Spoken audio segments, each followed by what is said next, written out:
Live from the Brainswell Media Studios, this is the Ryan Dohrn Business Show.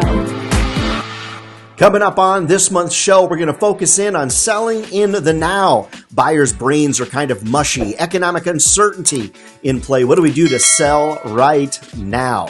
Then we've got two listener questions. The first from Teresa in New Mexico. Her boss has said, stop leaving voicemails. I've got some thoughts on that. And we got Morgan up in Boston, who's doing some email sequences, not having the best of luck. And so we're going to give her some advice there as well. All that and so much more coming up on this month's episode.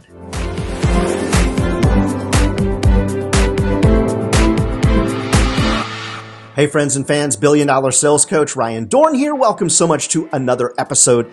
I sure appreciate all your friendship and your support over all of these years. Hey, are you like me? I'm waking up in the morning and watching the news and listening to my podcasts and whatnot. And I'm just like, holy cow, what in the world is going on out there? Well, you are not alone, and neither are the buyers that you are trying to sell to.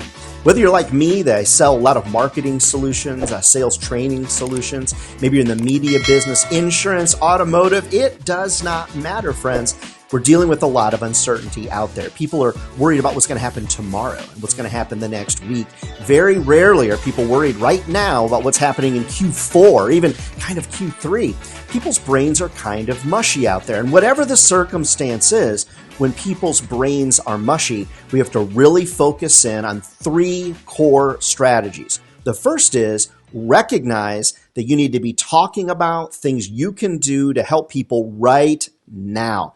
So the whole idea, and I know a lot of sales managers out there, you're like, Ryan, we need long-term contracts.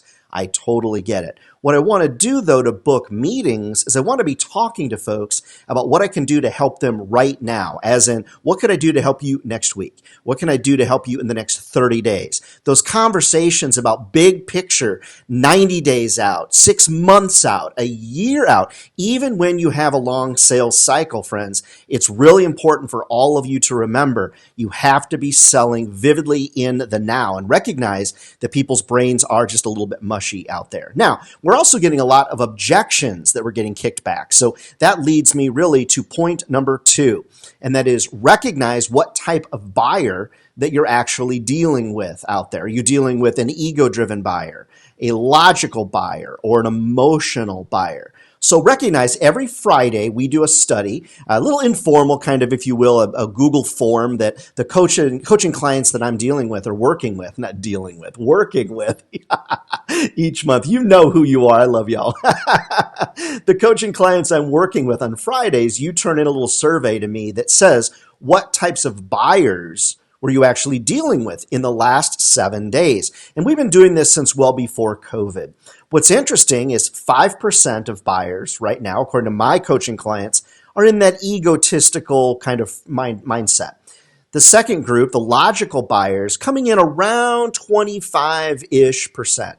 And then you've got the emotional buyer set that's in that 75, if you will, percent range, and plus or minus kind of 4 or 5% in each category. So even if we're at 70% of people out there that are buying emotionally, we've got to recognize what that means. Most of us in sales, we sell the way that we want to be sold. So if I'm an emotional buyer, I'm typically an emotional seller. If I'm a logical buyer, I'm typically a logical seller. If I'm an ego-driven buyer, I'm an ego-driven seller. Let's set ego aside for a minute because most salespeople aren't ego-driven, most. But a lot of salespeople are logical buyers, so you're a logical seller. The problem is a lot of times you're a mismatch for the person that you're actually talking to. So let's talk about that large swath of people, that emotional mindset. Well, the emotional buyer is somebody that can't be won over exclusively with facts and stats. Typically, those that are emotional need to be told some type of story. Usually, emotional buyers stories resonate well with them about your other buyers that have been very successful with you. Typically, emotional buyers are very risk adverse. So you want to make sure you lower risk by mentioning other successful clients. If you do need to mention facts and data and stats, it's not that it's going to fall on deaf ears of the emotional buyer. It just needs to be tied to a story. So if you are 75% better than your nearest competitor, saying that to an emotional buyer is sort of like, whatever. What you really want to do is say, we have found that we're 75% more effective than our nearest competitor. We know that because company A, company B, and company C have all utilized our services. And what they found is tremendous return on investment. You mention other happy clients. So that's really the second thing. And then the third thing that you want to be thinking about is how relevant are you being in your outreaches? Whether it's email sequences or whatever the circumstance is, typically in 2025, mass emails don't work very well. Now, from a retail perspective, they may work well, but typically in the sales process, mass emails aren't working. What you really need to do when people's minds are kind of mushy is you really need to be doing a lot of high touch activities, highly relevant activities. So, hey, Sally, I saw on LinkedIn you guys are doing this. I can help you with that. Hey, Bob, I saw on your Twitter feed or X feed, I saw you doing this. I can help you with that. It's really being highly relevant in the circumstances. Friends, it's not like political or economic uncertainty is new. A lot of times we're living in the now and people are like, wow, okay, this new person in the White House is causing all these problems. I mean, maybe so, but you can't say in the last 8 years we haven't had other economic problems, right? And this really isn't a Republican versus Democrat conversation. What it really is a conversation about buyers. When buyers' brains are a little bit mushy, we have to up our game. We have to adjust our sales strategies.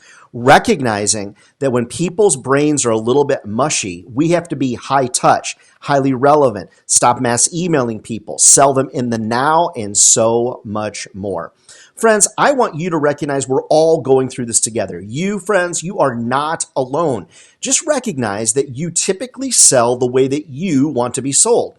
So if you're a logical or ego-driven seller, more than likely you're a mismatch for a lot of the buyers that are out there today. So you just want to evaluate yourself, look in the mirror, humble yourself, and realize if I make some adjustments to my sales game, I might just be able to sell a little bit more right now. And those now conversations lead to longer term relationships and longer term buys and contracts as well.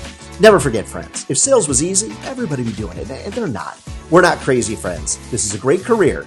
It'll feed your family for a lifetime. All right, listener questions coming up from Teresa and Morgan. Teresa's in New Mexico, and she wants some advice on leaving voicemails. Morgan's up in Boston. And speaking of email sequences, we're going to talk about strategies and ideas for email sequences for Morgan coming up next.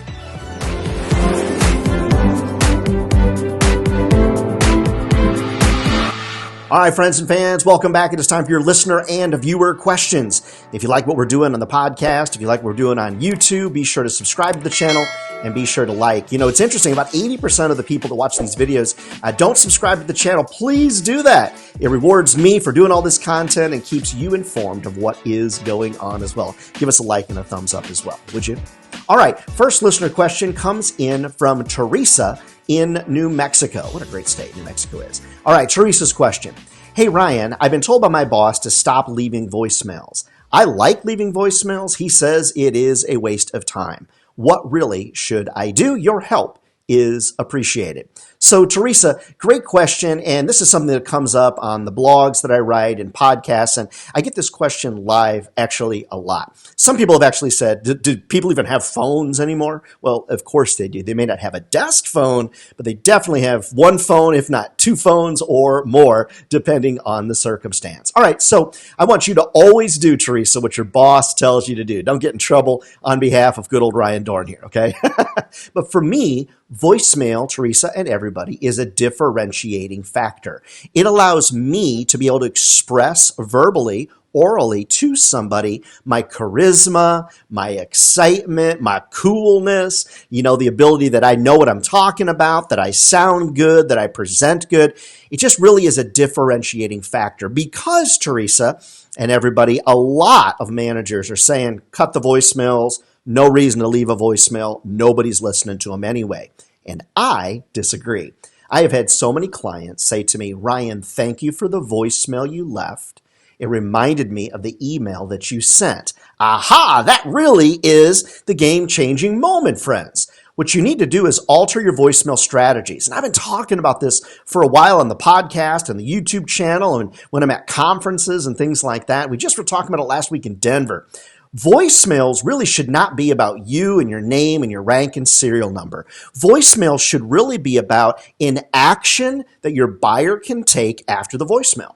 So for me, the voicemail does not sound like, "Hi, Bill, it's Ryan Dohrn from such and such calling," because he's just going to go beep and delete.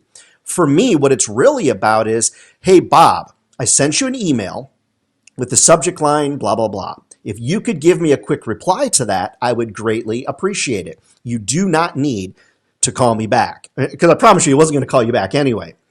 "Oh, by the way, it's Ryan calling from such and such company." So what I'm doing in presenting myself is, hey, I'm respectful enough not to ask you to call me back, but I'm reminding you of the email that I sent so you can reply back to that email. Now, someone the other day said, "Well, why not leave your phone number? What if they're going to call you back?" All right, so they're probably not going to call you back, because strangers don't call back strangers, and it's okay. Recognize, though, that voicemail, Teresa, and everybody can be a differentiating factor.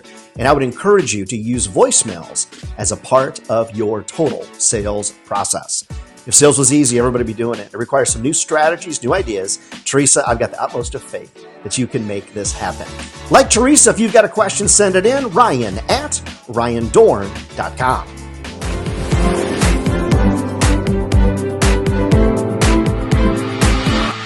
All right, next listener question, send in to Ryan@RyanDohrn.com. Boy, I love all of your questions. And give me a thumbs up if you like them as well, if you don't mind. All right, next question comes in to us from Morgan in Boston. And Morgan's question is this: "Ryan, my boss has been putting in place email sequences through our email service provider." Great. Now what I need to know is, what should these email sequences look like? What should they contain? What's the frequency? And what really do I do? I haven't been given a lot of support, just a directive. So Morgan, that's not necessarily uncommon. I've been in sales management way too long. We sometimes tend to roll things out and don't give a lot of training and advice on it. And that's our fault as managers, right? All you managers out there. All right, Morgan, I love email sequences with a couple of caveats. I do not love generic email sequences. And I consider a sequence to be generic if it's like, "Hi, Ryan, comma, enter, enter, paragraph, paragraph, paragraph, enter, enter, best regards, Morgan." Okay, that to me is a generic email. Even though it contains my name, it's a generic email and looks like a letter. Okay, for me, I've had a lot of success with email sequences, but I want them to look like a regular email that comes from a regular person. I need it to follow the 3 and 3 format. So that's like 3 words in the subject line, 3 sentences max. Now, what do these sentences of the sequence look like? The first sentence is always going to contain social proof. So that's going to be like, "Hi, Sally, we're working with company A, company B, company C, and they're loving it." So the first sentence is always social proof, not your promotion, social proof. All right, the second sentence is, what's coming up that you can help them with? Okay, what is it? Do you have a special section coming up? Do you have a special offer coming up? A point of relevance that you can make? Something along those lines. And then the third sentence is always your ask. And you need to specify how much time you need, what you're looking for. So I always end it with, "Bob, could I get just 5 minutes for an extremely brief chat about this, perhaps Thursday or Friday sometime after 2. Now, I don't get specific on the times. I give them a swath of time, but that 3 and 3 format is something that's worked for my clients for quite some time. Keep in mind, Morgan, if these ideas didn't work, I wouldn't have crossed over the $1 billion mark, right? These ideas do work, friends. I sell every day, just like all of you. Now, there's a lot of trainers out there that they don't sell anything. I'm on the street making phone calls every day. After I do this video, I'll be sitting down and doing more prospecting. Now, there's a lot of providers of sequencing tool sets out there. You can use the add-ons like Mixmax, for example, or If No Reply.